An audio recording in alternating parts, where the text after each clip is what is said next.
Hello everyone, welcome to episode 9 of the Retro Rides podcast. We've got a big show for you today. We're really excited. We've got some fantastic guests coming up over the next few weeks. We've had a couple of fantastic guests in Gunther Steiner and Craig Lowndes on our last 2 episodes, but today it's Damon Hill, the former world champion, F1 as we know, and a legend of the sport, and quite frankly, having met the man now, a really nice guy.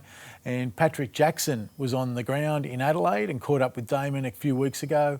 So we've got that coming up, so please stay tuned. And there's a lot going on out there in the world of classic motorsport, classic cars. Rich Fowler's here. Rich? That's right. It is. It's interesting times, Cam. McLaren in the news this week, having partnered with a new startup in the UK. Yeah, I'm fascinated by this. Yes, it's an interesting one. I mean, McLaren Automotive is a separate group. It's still owned by the Bahrainis. It's had a few changes of ownership over the years. This is just the car manufacturing part of the business. And yeah, it looks like they've done a deal with a company that they're going to produce new McLarens under license, which could include a new SUV, an electric sports car, and an expansion of their current supercar range. Right. So this is about, I guess, getting scale for McLaren and bringing them into a comparative Ferrari sort of landscape. Yeah, and the Ferrari Porsches, I think, you've got to have, to be a big brand these days like that, you need a Sunday and a daily car, We saw Porsche explode with the Cayenne, and, even Ferraris, of course, come out with their Pura Sangue, their four-wheel drive. Yeah. So I guess McLaren's trying to follow suit. Why don't they have easier names? Can they not have an easier name, an easier way to pronounce it? Like, maybe the McLaren Bob.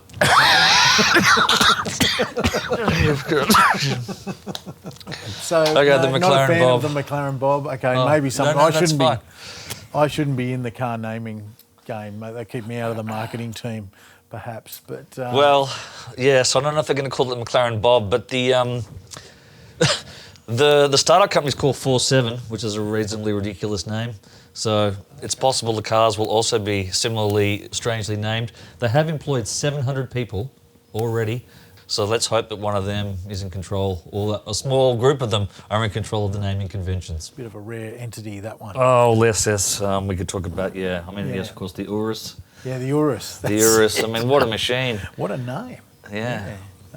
Anyway, all right, so a lot going on there. Back closer to home, 100 years of the Ford Motor Company in Australia. That's right. Cam, I understand you were invited down to celebrate with Ford. Tell us a bit about that. It was a really old school motor industry event. It was fantastic. Lots of effort put in from the Ford Motor Company for their 100-year launch, I suppose, for this year. A really terrific day. Shane Jacobson hosted. He arrived on scene with his own ZD Fairlane, so truly a Ford guy, and it just got better from there. We had Dick Johnson. We had relatives of Ford employees who are now sort of 3rd, 4th generation still working in the company, dealers who have like an 80, 90-year association with the brand. Yeah, I think the Dungog dealer is the oldest in Australia. Incredible, he's been there for 75 years. Yeah, little tiny dealership, but still selling the Ford product. And they used the day to launch the Super Duty Ranger, which I guess, and that sort of was played off on the fact that Ford invented the Ute. So, I think... it came from a request from a lady, I understand, that she sent a letter to Ford.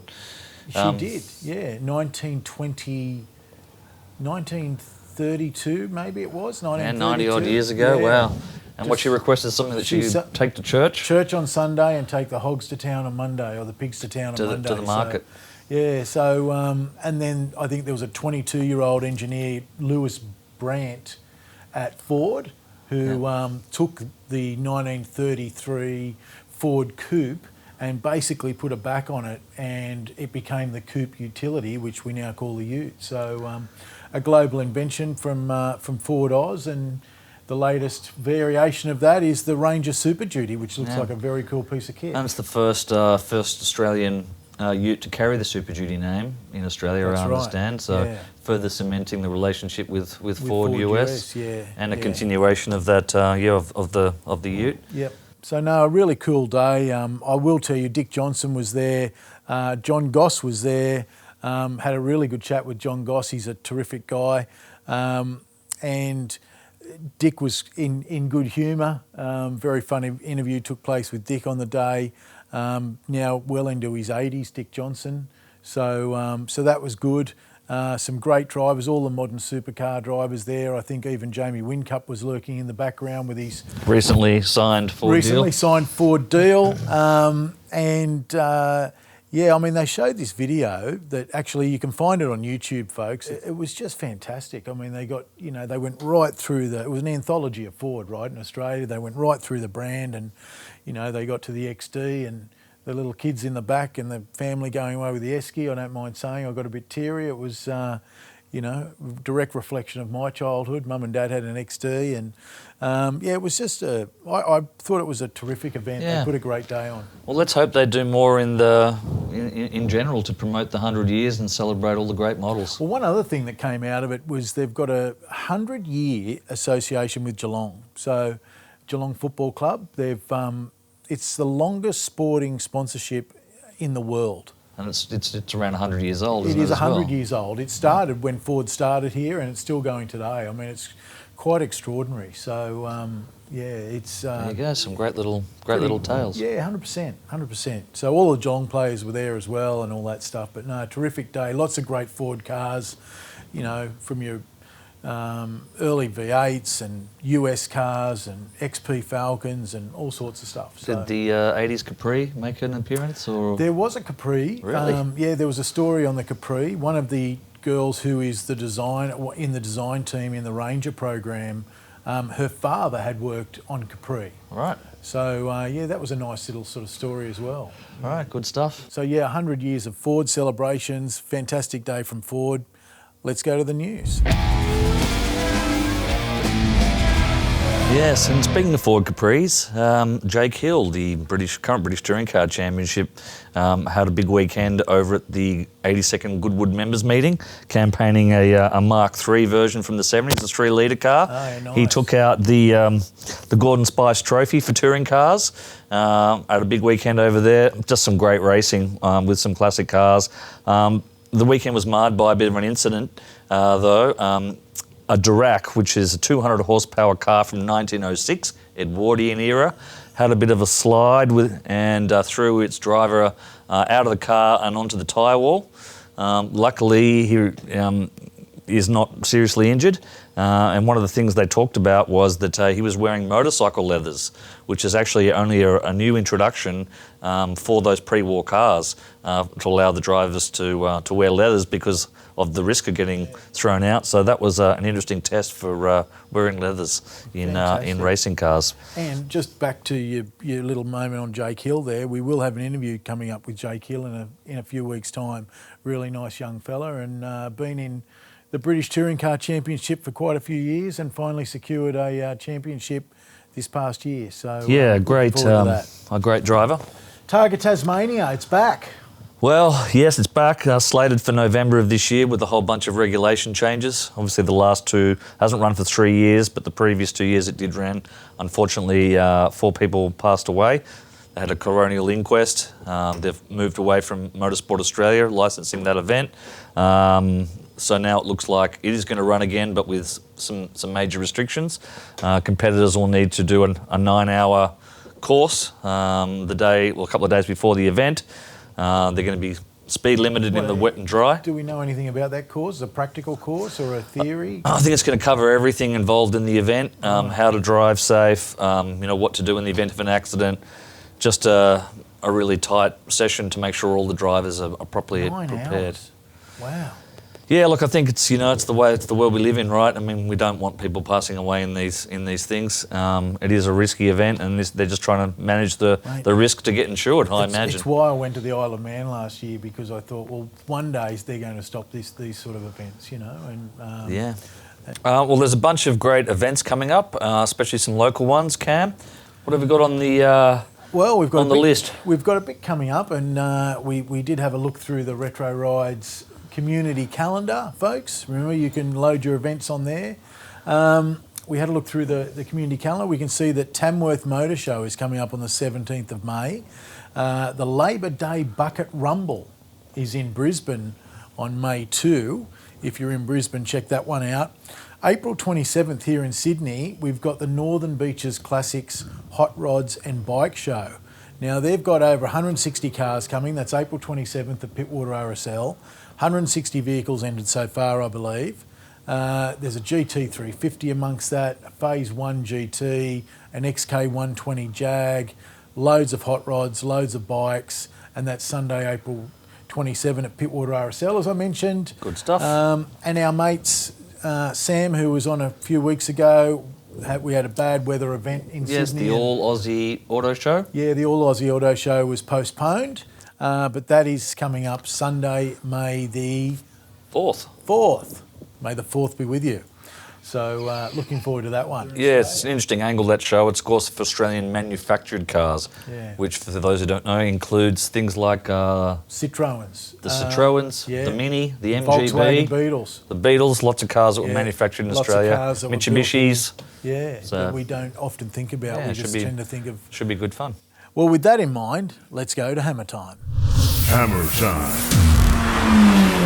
There's also, I guess, some interesting news in Hammer Time, and it's not really an auction, but what's going on with Michael Schumacher's winning Ferrari from Yeah, Monaco I in was just 2001? looking around at RM Sotheby's and some of the auction houses, and they've got Schumacher's 2001 Monaco Grand Prix winning Ferrari listed for sale. So it's obviously a private treaty sale there, probably taking offers. Good knows what that's worth. That's got to be higher than a $10 million price point, I would imagine, based on what we learned about the rough that we covered a few months ago, the famous rough 911, the yellow car. We talked about it a while back, Cam. I think they were asking $6 million, and I said they didn't have a hope in hell. However, it sold. It sold for It six, sold just over just 6 over million six. US. 9.6 million Aussie dollars for that car. Crazy. Well, a big week in Hammer Time. At retrorides.com.au, we've launched our curated classifieds for classic, collector and performance cars. So if you're after a car that fits into that mould, jump on over to retrorides.com.au and have a look at what we've got on there. There's a number of cars already, so we're looking forward to seeing that grow over the coming weeks and months. And speaking of which, Rich, Auto House Hamilton have got a nice little 911 on there. Yeah, our pals at Auto House are supporting us with our curated classified product. They've got some cars for sale there, and one of them is a 2012 911S, a 991, what I'd call a classic 911. It's now over 10 years old, $155,000. I don't think you can spend that sort of money and get much better car. 3.8 litres of water-cooled Porsche perfection. A great way to get around. Nice black colour. Good buying at that money. Yeah, cool. Well, the other thing, the other end of the scale is there's not too many of these on the market, but the V12, yes, that's right, 12 cylinders, ladies and gentlemen, Toyota Century at 30 grand. That's right. Our friends at Colton Classic have got this, arguably their collector car. Not everyone's cup of tea, but an amazing vehicle. A V12 Toyota, famous for carrying presidents and whatnot from Japan around, is available for 30 grand. If you want something a little bit different, I'll definitely check it There is out. a black one that lives on the northern beaches of Sydney, and I will say they're a cool looking thing. Yeah, they're super quirky and ultra comfortable, and I've seen some ones with some straight pipes, and they actually sound pretty good when they do it. So there's a bargain there, and our pals at Sport Classic, they've got a really interesting M3 Euromeister, M3 BMW for sale over there. 190k is the asking price, so I'd go and have a... And what's that, like a 1988, something like that? Yeah, 88 model, obviously the classic M3, the E30, boxy shape, in black, a real beauty. Yeah, no, they're an absolutely stunning car and highly collectible. Look, we're also, I must say, parting with one of my own cars, parting with my John Goss Special, so it's on the side as well. Features in Retro Ride's review story of John Goss Specials, and if you want to get yourself a nice piece of Aussie muscle, head on over and have a look at what's sitting on there. Go and check it out. How's that for a shameless plug? Yeah, that's what we're about. If you want to buy and sell, we're the people to talk to. Another one of our pals, the Classic Throttle Shop, normally known for obviously their super high-end cars, has also got a nice little 330i convertible BMW. It caught my eye, Cameron. Again, 30 grand, perfect for cruising around Sydney. Really tidy car. Just a reminder that those guys will sell you anything. And '05, that's, in my view, one of those beautiful eras of BMW. Yeah, really E40, clean lines. E46. Yeah, beautiful car, beautiful car. The Mitsubishi Pajero Evo. Yes, I'm a big fan of these. Obviously, Mitsubishi won, I think, 10 Dakars almost in a row during the late 90s. And this is the road-going variant of that. 61,000. I've seen a fair few of these sold over the last 2 or 3 years. That's what they normally hang at, about 55 to 60. So, that was a pretty cool sale. Yeah. And, mate, what's going on with this NSX? Well, collecting cars. Yeah, well, we've been following NSXs. We talk about them a little bit because they're still on the up. This car had very low kilometres. I think it had 17,000 kilometres and fetched. It's the first one I've seen go for over 200k out of Victoria. So it's a hammer price, 201,000. That's a 201 lot of plus money fees. for a Honda NSX. So maybe the market's coming back. Hey, they're usable. They're collectible. And more into your territory, a fantastic Ford Mustang convertible. For 89,000 from 782 Motors in their March auction. Yeah, beautiful car. Yeah. Oh, I got fallen in love with these things too. This thing was candy apple, a cream interior, lots of chrome. And they present the cars really well up there at 782 Motors. So they do. They always look $1 million. So yeah, that was a 66 model, I think. Yeah, I thought that was a pretty good price, for just shows, a nice coat of paint, a well looked after car. Yeah. Still fetching some decent dollars. An XA Ford Falcon. Now, I don't know much about these, but when I saw that $122,000, I thought that's got to be right up there for an XA. Look, an XA, I think that's reasonable money. It's possibly a little off where they were, a couple of years ago, but certainly it's a sedan, a four-door car. Good buying. I'm not really sure. What the details are about that car. I didn't really see that car, but yeah, I think that sounds like a pretty good buy, really. Yep, and trading garage on another Ford, the classic Ford Falcon Cobra of 1978, 257k at the hammer plus solid fees. Money. That's really good money, and that's sort of pricing back up to, I think where they were a couple of years ago when the market was really hot. So that must have been a bit of a special car. Yeah, well, it was obviously an original car. Yeah. You generally see the 5.8 litre or the 351. If you can find one of those, they're the more valuable of the. This was the 5.8. Yeah. So that's why I guess it's come in at that kind of money. Okay. And then a little bit of an oddity. The Volvo P1800. Of course, famous for being in The Saint. Yes. The TV show. So I think, there's something about movie cars that resonate with buyers, no matter what the brand. And I don't think I've seen a P1800 go for over $100. And here we saw 131,000 at Trading Garage. Beautifully kept, beautifully restored car. If you feel like, looking like The Saint, I guess this is the machine for you. So, yeah, that's a great result. I mean, it does seem like, again, we've talked about this before, the really rare cars are coming up, with solid figures, I suppose. The stuff that you can sort of probably, there's still a few out there in the market, they're struggling to get the good money, but the rare stuff is... Yeah, I mean, we see it all the time, don't we? Good provenance, good histories, well looked after or beautifully restored. Interesting cars. They're not making any more of them. They're pretty cool things, and that's what we love about the classic and collector market, don't we, Cam? Fantastic. Well, I'll tell you what else is fantastic. Damon Hill gave us his time when he was in Adelaide recently. One of our fantastic riders, I love the word fantastic, one of our great riders, Patrick Jackson, caught up with Damon Hill, and let's hear what they had to say. Damon Hill, thank you so much for joining Retro Rides here at the 2025 Repco Adelaide Motorsport Festival. Thank you very much. Now, you were also here last year, but 1995, of course, was the most important year for you here in Adelaide. You became the last driver to win the Australian Grand Prix while it was still held here.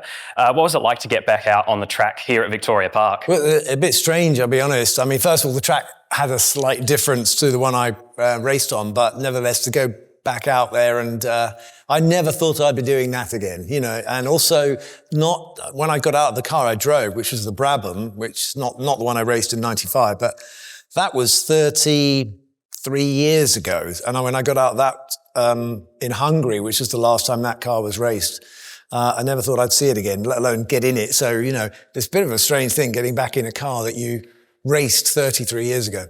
Absolutely, I'll bet. We'll get to that car in a moment, but what are some of your memories of that race in 1995, and does this event take you back to that moment? Yes, it was. It had been a very difficult year, so we surprised ourselves by doing well. Williams had a terrible year, and I got beaten by Michael Schumacher, and then and I can't remember what happened at the start, but anyway, there was me and David Coulthard and racing away, and David was just edging away a little bit, and then I saw him come in the pits and have his famous collision with the pit wall, which basically solved the problem of me trying to get past him. And then I went on to win it by 2 laps, and I think it's the second biggest winning margin in F1 history, modern history anyway, because I think Jackie Stewart was 2 laps ahead, but slightly further down the road than I was. So I'm second again to Jackie Stewart. That's it. Now, you mentioned the car you're driving here, not the one you won in 1995. It's actually from your debut season in 1992. You alluded to it before, but what's it like getting back in that car, especially having seen the evolution of Formula One cars since you first drove that? Well, they were very rude cars in those days. They were very rudimentary is probably a better word for it, but there was none of the technical advantages. You had a stick gear lever, 3 pedals, and none of the protection as well. So I'm sitting in that car and my shoulders are sticking out over the top of the cockpit. And I was concerned that I would fit back in it because I seem to remember it being very tight. But actually, I managed to fit okay. But, I'm 64 now. And so I just didn't quite... you feel the knocks and the bangs a little bit more. And I can't believe I used to race that car because it was very, I won't say it's crude, but it wasn't very complicated. It was a rough thing to drive. You had to be very strong, physically fit and all the rest of it. And so it was a bit of a shock getting back in it. Didn't think I'd be doing that again.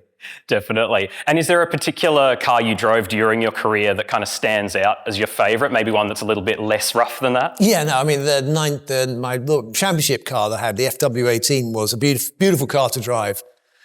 And it had semi-automatic gear shift and so forth. So that took a lot of the extra work out of it. That's it. Now, obviously, the year after you won here in Adelaide, 1996, you became Formula One world champion. Was there a moment during that season, a particular race, that you knew you were going to become world champion that year? I think when it started well, and I thought I've really just need to keep this up. And so, but with every championship, there's a bit in the middle where it goes slightly off the rails.